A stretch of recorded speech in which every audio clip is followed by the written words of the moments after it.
We are moving on to the final segment of this episode. And since I have the pleasure of being here with somebody who is based in Sweden and in Norway, I thought I would like to ask you a question about what you are seeing happen in these countries. And so my question here, the first one I would like to start with is, what areas do you believe or do you already see will be a focus for HR teams in Scandinavia? So what kind of trends do you see? I'll start with you, Nicolas. You mean trends within HR teams on their daily job or within HR tech? Well, I mean, no, not necessarily in HR tech. I did hear you mention, I think, at the start of the episode, something around, of course, generative AI. But I don't know, what do you see happening when you speak with people in HR from different companies, from different customers? What is on their minds? I have to start with AI. AI taking their place in HR, in their job. And that is also for the HR tech software suppliers encompassing AI technology in their HR solution. But it's on the interesting layer. So people will like to see what's new in there to make our HR work more efficient, automated, better. What is there? It not necessarily need to be a software supplier, but how can I embed ChatGPT? How can I embed all these type of AI technology? So I see AI bringing up on the table, regardless if you're a learning development manager, HR director, HR manager, HR administrator, and so on. Not necessarily as much in payroll, to be honest with you, but in HR, I can see it. So AI investigations on how to use that in the daily job for themselves and how to use it in their company. Because HR could also be the one who takes AI into the company and say, we should use it like this. Like a policy, like a company guidelines. They have the power to do that because they're talking to the majority, right? So AI is definitely there on their mind. Also, secondly, which I see also, it's in terms of, we talked about it before, should I stay or should I go? Terms they say, should I use all these type of solutions that I have now in all these spaces and utilize that? Really do my work and make sure that we get back for the money, or should I change? Because now they might not have that luxury budget. That might not be increasing. So, and to change a supplier, it demands implementation, changes, IT resources, etc. So that is also a question. I have this, and I know I don't like it because people say it, but have we done our part? That's is a theme that's often discussed. So it's sometimes a buying journey ends up in a no decision. All right, thank you, Nicolas. I'm going to go to Erik for now. Well, I think in the coming months and the time ahead, I think from what I hear, they're concerned about the economy, the ability for the business to invest. How does that pan out in terms of the resources available, whether it's human or digital? And clearly, I'm sure that they're looking at solutions where, you can use artificial intelligence for a smarter purpose. But what I also see and hear is that, to reduce the amount of manual labor within the HR department is very, very, very, very high up on the agenda, because from my world, why move data manually around when you can integrate two systems? It sounds so simple, but, can be difficult for some. It's for various reasons. Whether that is something as simple as integration, or is, being fully employing an AI tool or whatever it can do.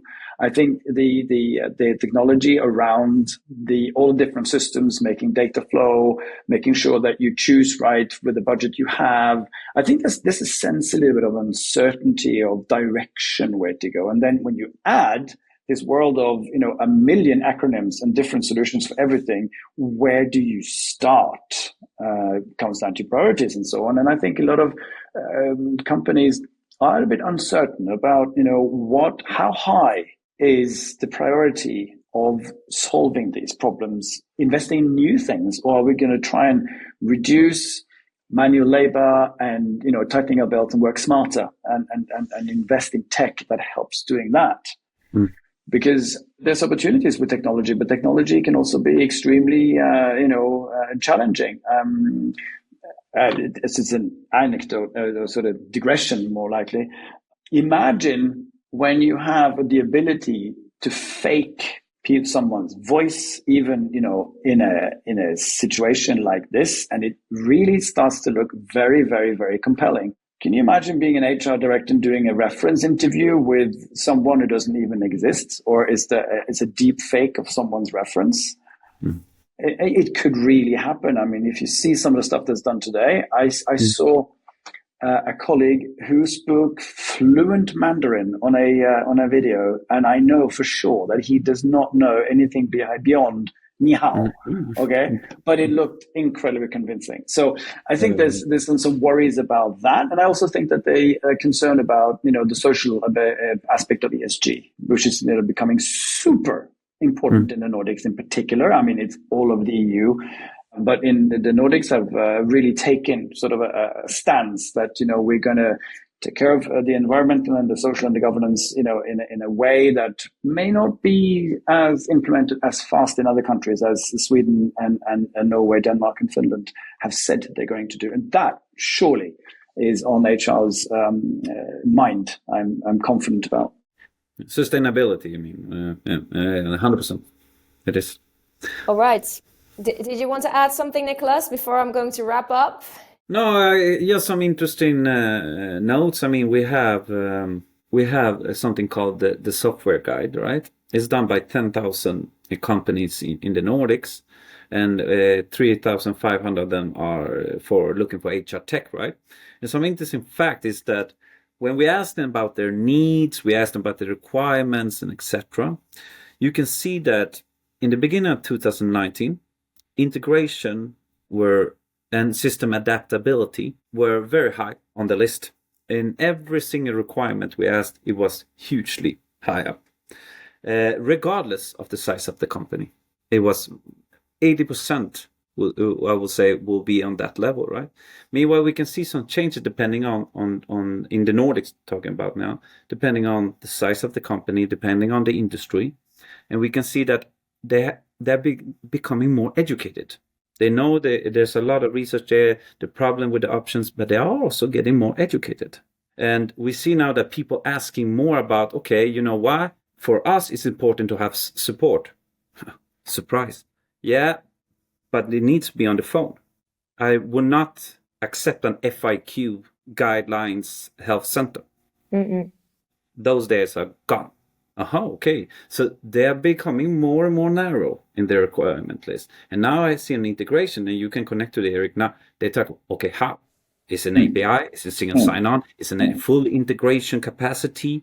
And so on. So that is quite interesting. HR teams in the Nordics quite advanced when it comes to HR tech, I have to say. And we see also that sometimes now that they were interesting in, and that's what talk about the technology of AI. We've seen the interesting phase. Now, some of that, they're not asking about it anymore. That's mandatory. They wouldn't even consider you if you didn't have this type of in place anymore. So they're asking other type of questions. Ask about the business models and stuff like that. And that seldomly happens when you're an SME segment, but they do that now. So the knowledge, the insight, it's increasing within HR. Yeah, and there's also lots of legacy systems to consider, and old things that are there for since the dawn of time, and there needs to be working with new systems, and that also complicates things because then things aren't so perfect. But I do fully agree that the level of knowledge, education, and demands is increasing, and I think it's inevitable, and it's a good thing because they're literally doing what we have seen from other parts of the business for some time. So I fully agree, Nicolas, and that's keeps us on our toes, which is always good. Innovation, right? Innovation. You need to be there. You need to be on your team. That is a very beautiful ending to our fantastic conversation. I want to thank you very much, Erik and Nicolas, for your time and for being here. Thank you. Thanks for having us. Thank you. Thank you everybody for tuning in to this episode of HR Debatable as well. I hope you enjoyed it as much as I did. Don't forget to like and share this episode. And if you haven't subscribed yet, please do so. And then I see you very soon for a new episode of HR Debatable. Thank you and goodbye.